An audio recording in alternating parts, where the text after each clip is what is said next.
जिले के वारासिवनी थाना क्षेत्र अंतर्गत कायदी में ऑनलाइन गेम में रुपये हारने के बाद दोबारा खेलने के लिए रुपये की जरूरत पड़ने पर घर और पड़ोसी के घर चोरी करने वाले आरोपी युवक सिद्धांत दमाही से वारासिवनी पुलिस ने रिमांड पर लेकर पूछताछ की। इस दौरान 61,000 रुपये और 2 मोबाइल के साथ ही उसके बताए गए वारासिवनी और बालाघाट के ज्वेलर्स व्यापारियों के यहाँ गिरवी रखे गए सोने और चांदी के आभूषणों को बरामद कर लिया गया है। मामले में मीडिया से चर्चा करते हुए एसडीओपी अभिषेक चौधरी ने बताया कि युवक फॉर्च्यून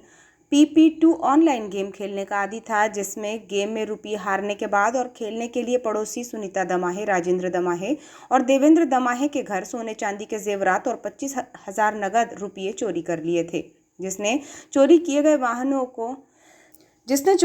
गहनों को वारासिवनी और बालाघाट के ज्वेलर्स शॉप में गिरवी रखा था। आरोपी ने उस वक्त घटना को अंजाम दिया था जब परिवार और पड़ोसी पंजाब के व्यास में राधा स्वामी सत्संग में शामिल होने गए हुए थे। जब वो लौटे तो देखा कि उनकी अलमारियों में सोने चांदी के जेवरात और नगद रुपये गायब है, जिसकी शिकायत गजेंद्र दमाही ने वारासिवनी पुलिस में की थी। जिसमें सिद्धांत दमाही पर शक होने पर उसके कमरे की तलाशी ली गई तो उन्हें आभूषण गिरवी रखने की रसीदें मिली, जिसके बाद उसने घरों में चोरी करना स्वीकार किया। एसडीओपी अभिषेक चौधरी ने बताया कि ज्वेलर्स व्यापारियों के यहाँ से चांदी की करधन, चांदी की पायल, एक जोड़ी सोने के झुमके, कान के झाले, अंगूठी, मंगलसूत्र, लॉकेट, सोने के मोती, हार, नथ, चैन, डोरला, वर्टिकल मनी और अन्य सोने चांदी के जेवरात बरामद किए गए हैं, जबकि युवक से 61,000 रुपये और 2 मोबाइल फोन जब्त किए गए हैं। एसडीओपी अभिषेक चौधरी ने बताया कि इस मामले में व्यापारियों से भी पूछताछ की जाएगी कि आखिर उन्होंने किस आधार पर युवक के लाए गए गहनों को गिरवी रखा था।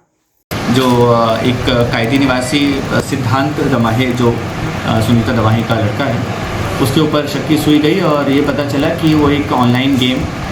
फॉर्च्यून PP.com पे जो ऑनलाइन गेम है जिसमें कि ताश आदि के गेम आते हैं, उसको खेलने का आदी है।